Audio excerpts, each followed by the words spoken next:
बात यहाँ तक ही नहीं रहती, उस रात जो हवाई फायरिंग और बेहयाई के जो बाजार गर्म होते हैं, क्या ये हमारी सकाफत है? जहां पूरी दुनिया के मुसलमान फलस्तीनी और गजा के बच्चों के लिए रो रहे हैं, वहां हम चंद घंटों की खुशी के लिए अपने ही लोगों का खून बहा रहे हैं। अगले 3 सालों के अंदर अंदर लाहौर, फैसलाबाद और गुजरांवाला के अंदर इस खूनी खेल ने 119 लोगों की जान ले ली। बसंत का इस्लाम के साथ क्या लिंक है? क्या आपको पता है कि लाहौर की बसंत का फेस्टिवल पूरी दुनिया में बहुत मशहूर था? जब ये फेस्टिवल अपने अरूज पर था तो लाखों रुपए की इन्वेस्टमेंट, जुआ और कई लोगों की जानें दांव पर लगी होती थी। इसी वजह से हुकूमत पाकिस्तान ने 20 साल कबल इसको बैन कर दिया। लेकिन अब ये जुआ और मौत का खेल दोबारा पंजाब के अंदर ऑफिशियली मनाया जाएगा। लेकिन बसंत एक फेस्टिवल नहीं था, बल्कि ये एक तारीख थी, और वो भी हजारों वर्ष पुरानी। इस वीडियो के अंदर हम इसकी कंप्लीट हिस्ट्री, पाकिस्तान बनने से पहले और पाकिस्तान बनने के बाद आज तक लाहौर में कैसे बसंत मनाई जाती है, और सबसे बढ़कर कि इस बसंत का इस्लाम के साथ क्या लिंक है, इसके ऊपर बात की जाएगी। तो आइए चलते हैं बसंत की हिस्ट्री पे।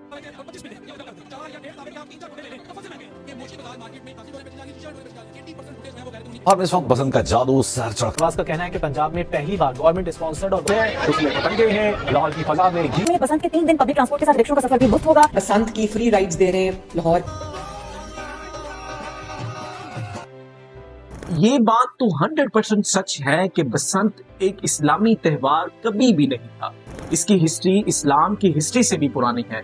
ये एक हिंदू मजहबी त्योहार था जो कि हिंदू देवी सरस्वती के एजाज में मनाया जाता था। इसका असल नाम बसंत पंचमी था, जो हिंदू महीनों के मुताबिक जनवरी और फरवरी की 5, 6, 7 को ही आती है। इसको बहार का पहला दिन समझा जाता था। हिंदू हिस्ट्री के मुताबिक सरस्वती देवी तालीम और हिकमत की देवी थी। इसी वजह से आज भी हिंदुस्तान के अंदर इस फेस्टिवल को स्कूल और कॉलेज के अंदर मनाया जाता है। हमारे यहाँ इस कहानी का एक नया रुख भी बताया जाता है। कुछ मुसलमानों के नजदीक बसंत मनाने का मतलब कुफर, नाउजुबिल्लाह, गुस्ताखी रसूल के झंडे उड़ाना है।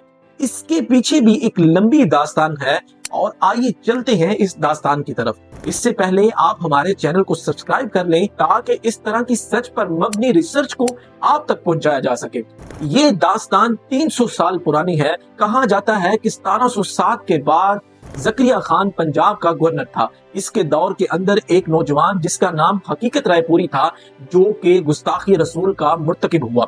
कहा जाता है कि इस हकीकत राय ने हमारे नबी सल्लल्लाहु अलैहि वसल्लम और उनकी आल में गुस्ताखी करना शुरू कर दी, और आखिरकार लाहौर की अदालत ने इस गुस्ताखी रसूल पर इसको फांसी की सजा सुना दी। और उस वक्त के हिंदू बरादरी ने इसकी जान की रहम की बहुत ही अपील की, लेकिन उसके बावजूद ज़करिया खान इस फैसले पर अटल रहे, और उसके बाद इसको सजाए मौत दे दी गई। ये वो वक्त था जब हिंदू, मुसलमान और सिख सब इकट्ठे रहते थे। तो कुछ हिंदुओं ने इसकी मौत को शौक के तौर पर इस दिन मनाना शुरू कर दिया, और कुछ सालों बाद एक हिंदू ताजर ने हकीकत राय की मौत के दिन बसंत का मेला मुनक्कद कराना शुरू कर दिया। और यही वो वजह है कि कुछ उलमा के नजदीक बसंत मनाने का मतलब गुड़ियां उड़ाना नहीं है, बल्कि इस गुस्ताखी रसूल या हकीकत राय की मौत के सोग में शामिल होना है। लेकिन ये फेस्टिवल तो इससे भी पुराना है, और यही नहीं, ये फेस्टिवल सूफियों और बुजुर्गों की दरगाहों तक मनाया जाता था। मुगल दौर में लाहौर के अंदर हजरत मियां मीर और शाह हुसैन की दरगाह में, कसूर के अंदर बाबा बुल्ले शाह, सरगोदा के अंदर हजरत सुल्तान बाहू, और दिल्ली के अंदर हजरत निजामुद्दीन औलिया की दरगाह में भी मनाया जाता था। उस वक्त भी लोग जर्द और पीले रंग के कपड़े पहनते और इसी रंग के फूलों को दरगाहों पर चढ़ावा करते। पाकिस्तान बनने के बाद लाहौर के अंदर से मैक्सिमम हिंदू और सिख चले गए, लेकिन फिर भी लाहौर के लोग बगैर किसी मजहबी तफरीक के इस फेस्टिवल को मनाते रहे। लाहौर के लोग इसे किसी मजहबी त्योहार या हकीकत राय की मौत के शौक पर नहीं मनाते थे, बल्कि ये उनका एक सकाफती त्योहार बन चुका था। ये बहार की आमद की अलामत था। इस फेस्टिवल से पहले लाहौर के अंदर शदीद सर्दी होती, और जब सर्दी का जोर टूटता तो इस फेस्टिवल को मनाया जाता। लेकिन आहिस्ता आहिस्ता ये त्योहार एक बदतरीन शक्ल इख्तियार कर लेता है, जहां इस त्योहार में नाच गाना, जुआ, बेहयाई और हवाई फायरिंग के साथ साथ जब ये लोगों की जान लेना शुरू कर देता है। पहले पहले कच्चे धागे के ऊपर डिफरेंट रंग को लगाना اور اس کے بعد اس کے اندر دھات کو یوز کرنا اور پیسا ہوا شیشہ اس کے اوپر لگانا۔ سائنس یہ کہتی ہے کہ جب کسی بھی دھاگے کے اوپر پیسا ہوا شیشہ لگایا جاتا ہے اور 5 سے 10 منٹ جب وہ دودھ کے اندر ہوا کے تناؤ میں رہتی ہے تو وہ تیز دھار چھری سے بھی زیادہ تیز ہو جاتی ہے، جس سے کئی لوگوں کے ہاتھ کٹتے ہیں اور کئی لوگ تو اپنی جان گنوا بیٹھتے ہیں۔ اسی وجہ سے حکومت پنجاب نے 2005 کے اندر اس کو مکمل طور پر بین کر دیا، لیکن اس کے باوجود پنجاب کے لوگوں نے تمام پابندیوں کو نظر انداز کیا اور اگلے 3 سالوں کے اندر لاہور، فیصل آباد اور گوجرانوالہ کے اندر اس خونی کھیل نے 119 لوگوں کی جان لے لی۔ اور افسوسناک بات تو یہ ہے کہ اس میں 40 سے 50% بچے ہیں جو کہ اپنے چھت سے گرنے کی وجہ سے، پتنگ کو لوٹتے ہوئے کسی کی گاڑی کے نیچے آ جانا یا ڈور کا ان کی شاہراہ کو کٹ جانا۔ ایک اور رپورٹ کے مطابق اس تہوار کے دن آسمان پر تنی ہوئی ڈور کی وجہ سے ہزاروں پرندے مر جاتے ہیں۔ کیا کسی تہوار کی قیمت اتنی جانیں ہو سکتی ہیں؟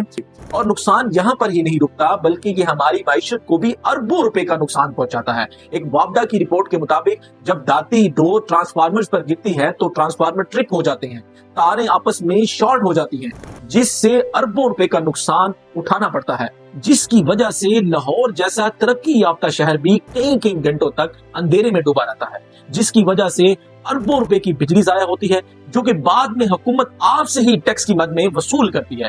بات یہاں تک ہی نہیں رہتی، اس رات جو ہوائی فائرنگ اور بے حیائی کے جو بازار گرم ہوتے ہیں، کیا یہ ہماری ثقافت ہے؟